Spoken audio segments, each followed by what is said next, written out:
Türkiye Yeni Şehir Ahmet'te bir proje ses sahibi.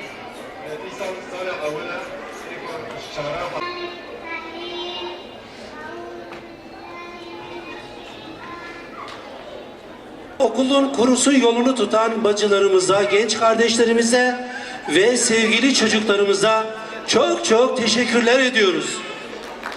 Ben bu kurslara başlamazdan önce doktor dolaşıyordum. Çantamda bir torba ilaç dolaşıyordum ama bir türlü ağrılarım, sızlarım geçmiyordu. Ne zaman ki bu kurslara başladım, doktor kapısını ve yolunu unuttum. Gönlüm huzur buldu. Ağrı diye bir şeyim kalmadı. Ben buraya geliyorum. Okuyabiliyorsam okuyorum. Okuyamıyorsam dinliyorum. Ve bunu da yapamıyorsam hizmet ediyorum diyor. Ve huzur buldum. Bunu herhalde anlatmış ve paylaşmış olmam, bu kursların önemini sizlere anlatmaya herhalde yeterli diye düşünüyorum. Gün geldi, Fatiha okumasını bilenler imam oldular. Ezan okumasını bilenler müezzin oldular. Çok acı bir fetret dönemi geçirdik. Ama bugün Allah'a şükürler olsun. Şu Kur'an kurslarının sayısına bakın. 2006'da biz burada göreve başladığımızda şu koskoca Diyarbakır'da 8 tane Kur'an kursu vardı, biliyor musunuz? 8. İlk neşteri o zaman attık. Mesut Bey de gelmiş, beraberdik. 70 Kur'an kursu hedefledik geldiğimiz sene. 70 Kur'an kursu açalım memlekete diye. Çok derin uğraşlarımıza rağmen 30 tane açabildik. Ve o samimi niyet çığ gibi büyüdü. Bugün yüzlere, binlere ulaştı, Allah'a şükürler olsun. Kur'an bizim rehberimiz. Hayatımızın rehberi, bizim kılavuzumuz dünya ve ahirette. Dolayısıyla sadece ölülere okuyup üfürmek, kabristanda okumak veya fal bakmak için veya bir çocuğumuz dünyaya geldiğinde aman buna ne isim vuralım, hele açın bakalım Kur'an'ı, Kur'an'da bir kelime, bir isim var mı diye. Kur'an çocuk isimleri ansiklopedisi de değil.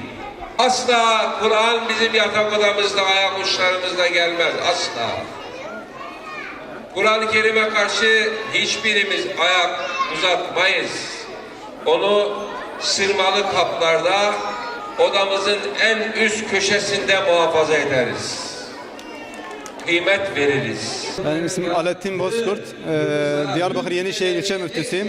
Bu program biliyorsunuz 2013-2014 eğitim ve öğretim yılının sonu olması hasebiyle bizim Yenişehir İlçe Müdürlüğü'ne bağlı 40 tane C grubu, 48 tane de D grubu Kur'an kurslarımız var.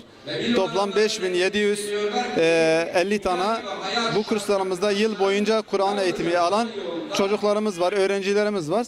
Biz her sene olduğu gibi bu senede bu öğrencilerimiz motive etmek amacıyla biliyorsunuz bir 20 gün sonra yaz Kur'an kursu başlayacak.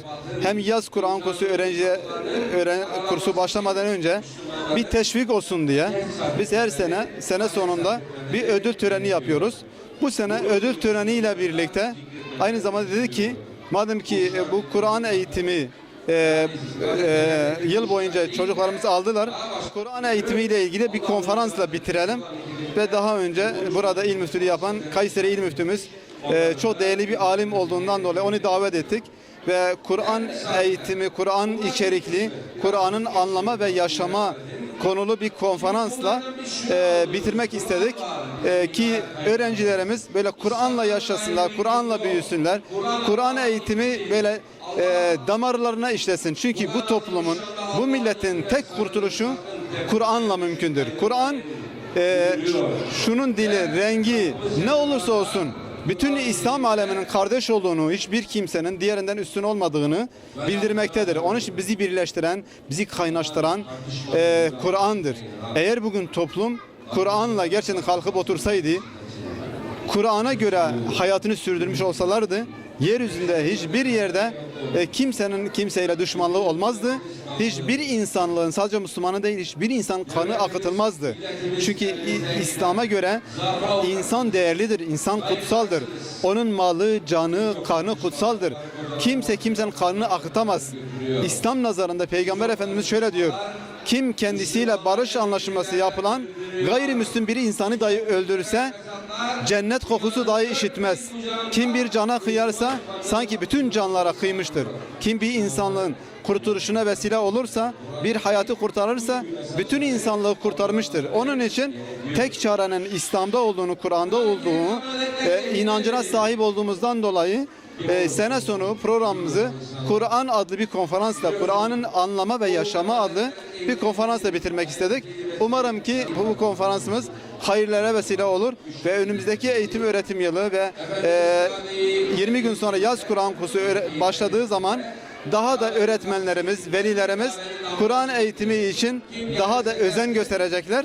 Bu amaçla biz bu programı düzenledik. İnşallah hem gelecek yıllarda da bir de yaz Kur'an kurslarının sonunda da her sene yaz Kur'an kurslarının sonunda inşallah 2 ay sonra bir daha biz küçük minik çocukların, velilerin katılabileceği büyük bir konferansla inşallah onu da sonuçlandıracağız.